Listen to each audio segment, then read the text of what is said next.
is a 50-plus-year-old torque wrench that you can get for just a few bucks online, just as good as expensive modern torque wrenches. Last year I put out a video covering all the tools that I use to fix vehicles here in my home garage, dubbed the Cool Tools video.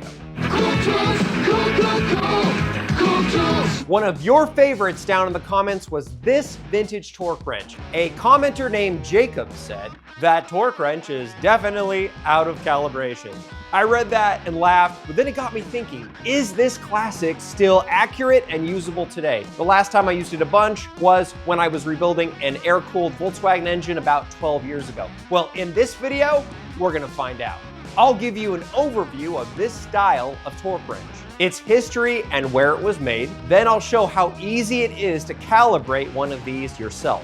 And finally, we'll use a digital torque checker tool to compare it to my modern torque wrenches. And I want to say thank you, Jacob, for your comment that inspired this video. So you guys, subscribe and leave your own comment, and maybe it'll spark the next amazing video idea in my brain.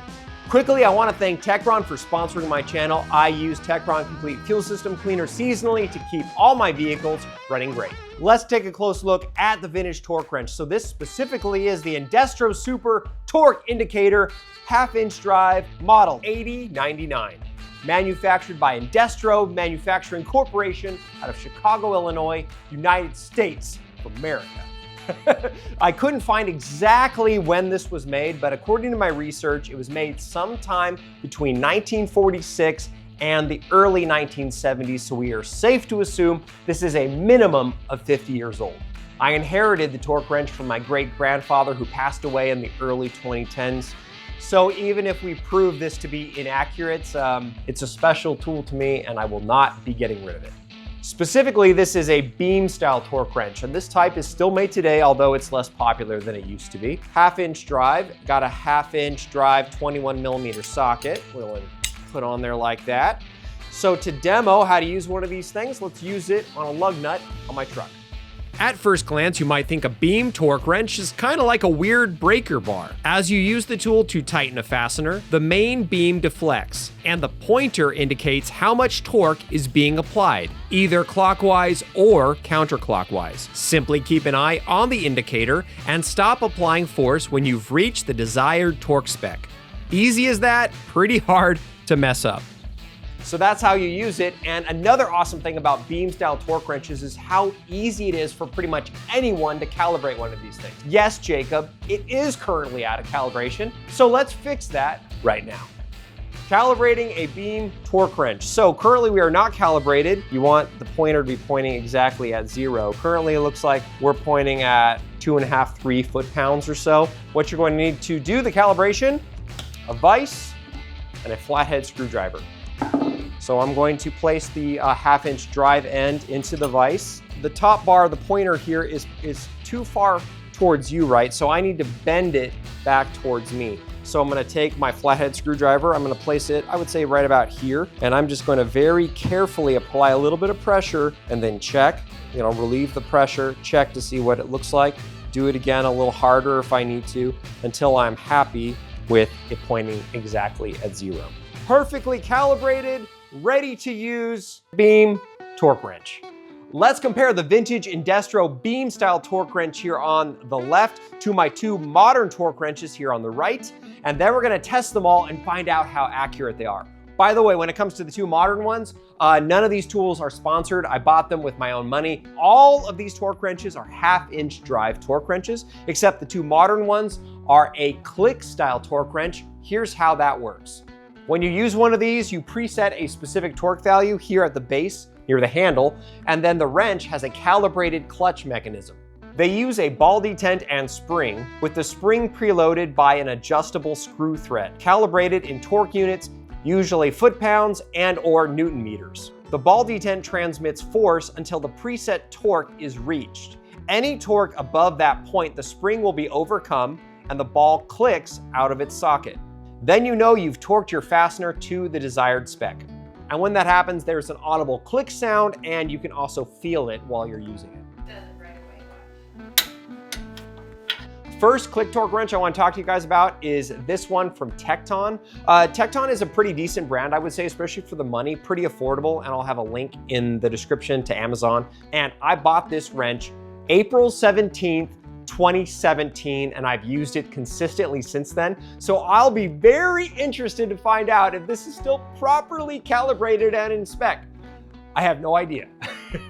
This tool has a torque range of 10 to 150 foot-pounds, which is pretty good, covers most things. And when new and properly calibrated, it's supposed to be 4% accurate, both using it clockwise and counterclockwise.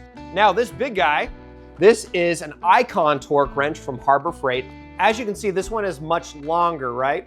And the reason for that is the Icon here has a much higher torque range, starting at 50 foot-pounds and going all the way to 250.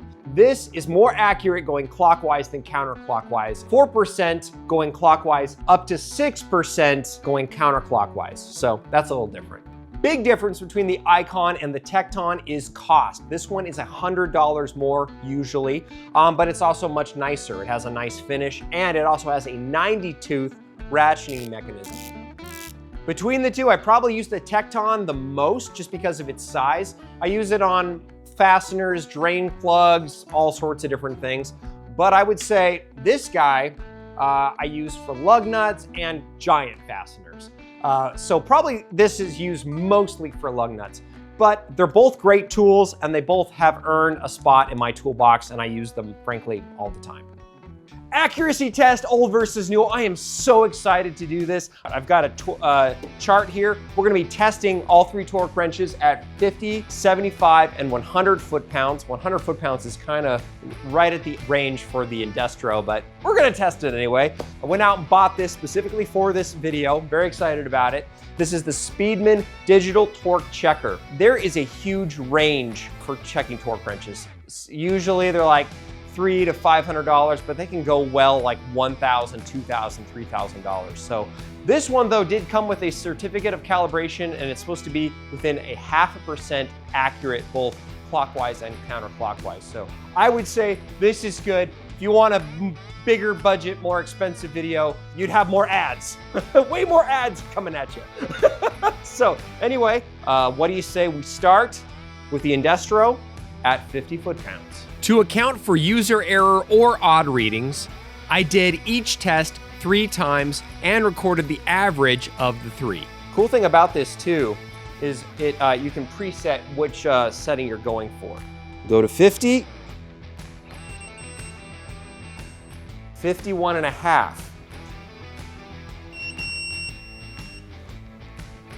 51, gotta look at it, 49.8. Let's move to the Tecton. So again, with the Tecton, I'm gonna go, I've preset down here at the base, so I'm gonna push down until I feel the click. 53.7. Okay, I'm a little shocked by that. Let's do it again. 53.6, very repeatable. This is not staged, everybody. I do not know what the results are gonna be here. It's very interesting, to be honest with you. Last one. 52.8. Wow. So far, the Indestro is winning. Okay, we're going to 50 foot-pounds now. On the Icon, this is at the very bottom of its range.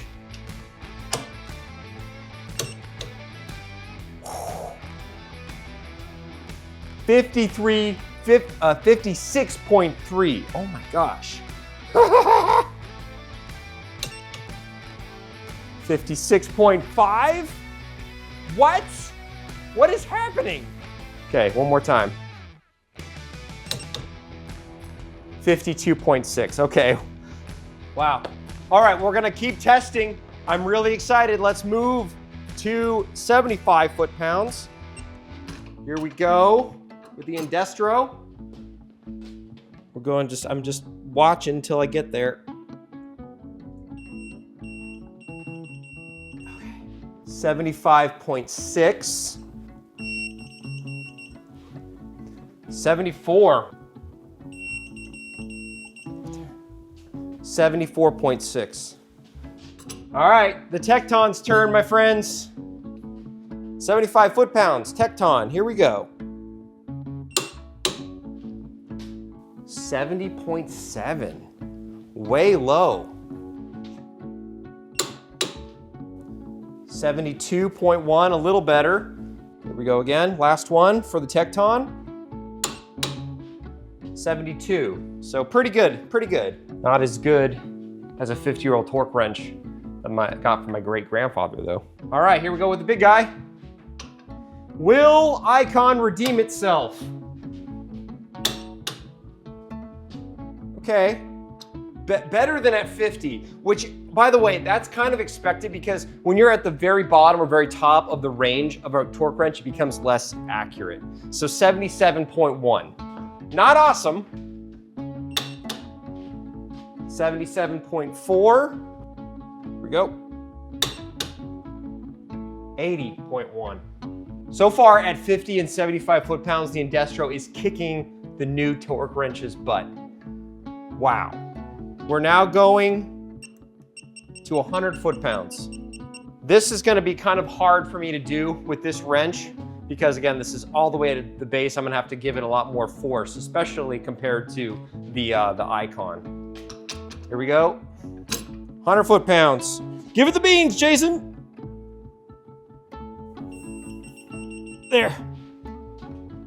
98.1. Hey, up. 98.3. Super repeatable. Last one.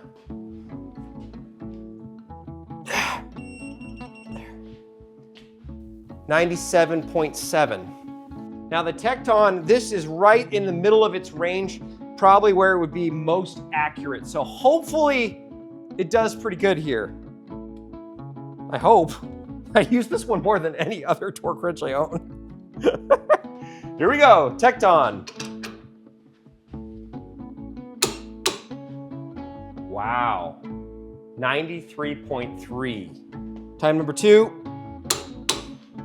96.3. Final time. 97.7. Okay, Icon, this is yours to redeem yourself. Again, we're right in the middle of this torque wrench's range now, so this should be super accurate. Anybody else surprised by this? This is nuts. Okay, 100.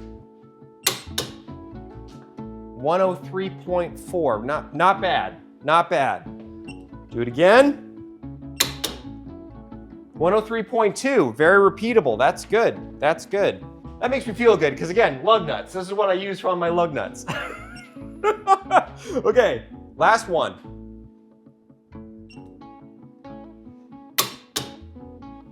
105.4. Okay, the test results are in. I'm gonna show close-ups of all of this.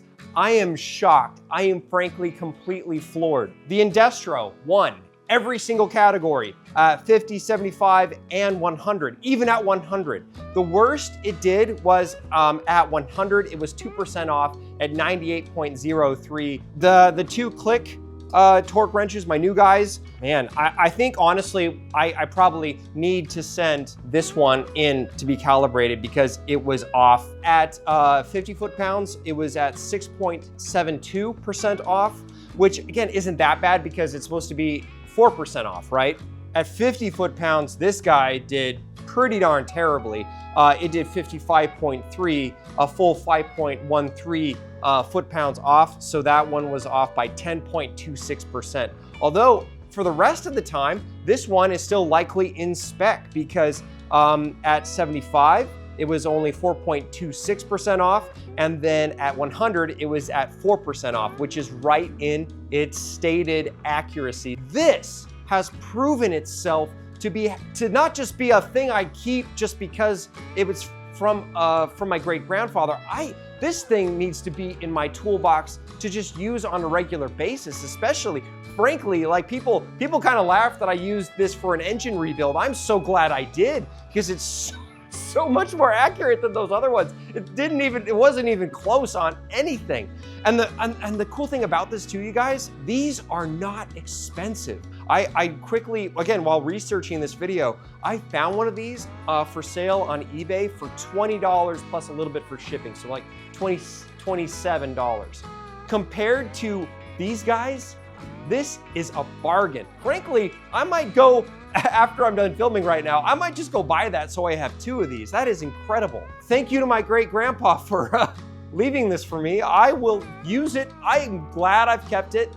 I'm glad I learned how to calibrate it while doing this video, and I'm gonna use this more. So if you guys wanna see this torque wrench and these lesser ones used in the future for maintenance videos, I also do adventure videos, please, I hope I've earned your subscription and a like and maybe a comment. Thank you so much for watching. I'm shocked. That's so cool. Anyway, God bless. Don't forget to do it yourself.